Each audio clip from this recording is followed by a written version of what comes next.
What's going on? This is Pseychie, and talk about a surprise update. So here I am just minding my own business, and suddenly, Motion Twin drops another bomb of an update.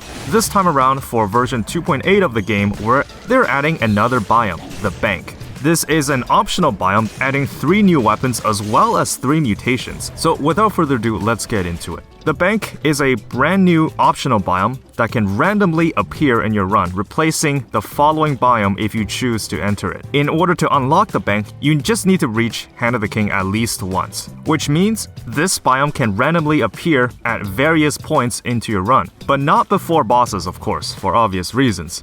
Now, in order to balance things out, you're still going to be getting 3 scrolls as well as a guaranteed curse chest. It took me a while to get here, but let's take a look. There are also some noteworthy enemies here. First of all, we have this rat enemy that takes your gold every time it attacks you. We also have this gold statue monster that sucks all the gold from you. If it sucks enough gold, it will transform into a bigger version of itself. If it sucks even more gold, then it'll become even bigger. So this is a problem you're gonna have to deal with rather quickly.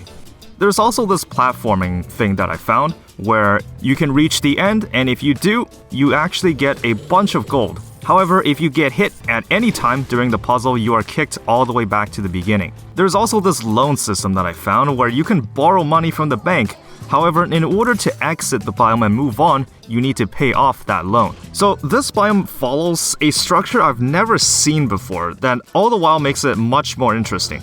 So in order to access the different levels, I think there are 4 in total, you need 3 keys. It thematically makes sense because you're technically diving deeper into the vaults. There are also some lore rooms that I found that just makes this biome much more interesting. Not sure why they haven't added any to the infested shipwreck yet, but I'm sure that's gonna come, right? And if that wasn't surprising enough, when I was about to buy food from the food shop here, the shopkeeper turned into a mimic. This just isn't something that you see every day. Overall, in terms of flavor and themes, this biome is probably one of the best I've seen, and on top of that, there are 3 new different soundtracks.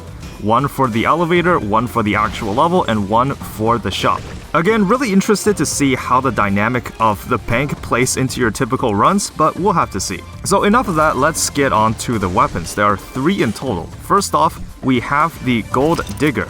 This is a survival-only weapon that will do crits when you have over 12,000 gold. It follows a 3-hit combo with a shockwave kind of effect in the last hit.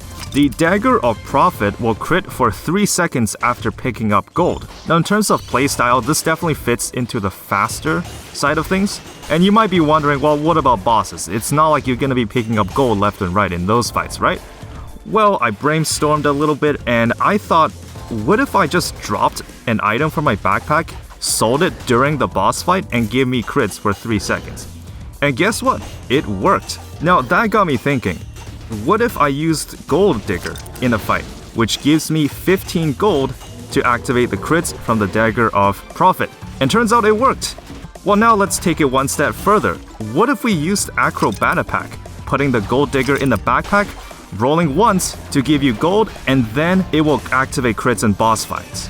And guess what? It worked. So this is the level of interactivity I want to see in Dead Cells. In terms of design, these 2 weapons are very well designed. So my favorite type of weapons in the game are weapons that make existing weapons more viable. They're not just standalone mechanics that work independently of other weapons. I mean, when was the last time we had a support survival weapon that's melee? Like, come on. And last but not least, we have the Money Shooter, though in-game this might be named slightly differently. It is a tactics-only weapon that will fire 150 of your gold. But if you don't have gold in the first place, it will not fire at all. Now, I tried doing a run with this, but unfortunately just by itself, it cannot sustain the run. Which means if you continuously use the Money Shooter, you will eventually run out. And I thought I had this problem in real life, which means this item will probably have to be used as a support kind of weapon, though it does hit pretty hard. Now that being said, if you wanted to get really crazy, I recommend using this with Smoke Grenade. Yeah, the damage gets pretty insane. Alright, now moving on to the new mutations. First off, we have Mita's Blood. This will give you gold whenever you lose health. Now on the top of my head, I'm thinking this might be the most useful if you're playing on survival because you have the most amount of health out of the 3 colors. However, I did not thoroughly test this, and I was wondering if it could work if you use Tonic. this will actually increase the viability of tonic, so that would be pretty cool. Next up, we have gold plating. Whenever you're supposed to lose health, you lose gold instead, in proportionate to the amount of health that you lose. Now, normally I don't really like to analyze things before the official version of the update comes out, but this mutation right here is going to get nerfed. So whenever you get hit, the game actually does not register that you took damage. Meaning, if you use this mutation in a boss fight, which I did, and when you're supposed to get hit, losing you gold instead of health, the game will still count that as a no-hit when you exit the boss fight. So this is really busted on its own already, but on top of that, you can actually survive curses with this mutation active. This makes curse chests absolutely trivial. And unironically, this makes the Curse Sword one of the best weapons in the game because, well, you will never take damage because Curse Sword is just too OP. So normally I would prefer that items be overtuned than undertuned whenever they are introduced to the game. But to simply put it, gold plating cannot exist in the game. It's going to get nerfed. It's just way too busted at the moment. If I were to change it, I would probably make it so that it would activate every once, like a minute or so, kind of like disengagement. Or you lose like half of your gold whenever you get hit, and then it will stop activating under a certain threshold or something. But yeah, in any case, this mutation is way too busted at the moment. It's going to get nerfed. And finally, last but not least, we have Get Rich Quick. Whenever you have a speed boost active, you will stack bonus gold by killing enemies that will appear on the side of your gold count. And then after the speed boost ends, that gold will be added to your total gold amount. So it definitely motivates you to go faster in levels, which is good. If only such a scheme exists in real life. So with all that being said, all of these weapons or mutations have something to do with gold, which is an aspect that I never thought the game would go in, but here we are, I guess. If you wanted to roleplay as an Activation Blizzard executive where you hoard all the gold for yourself, now you can.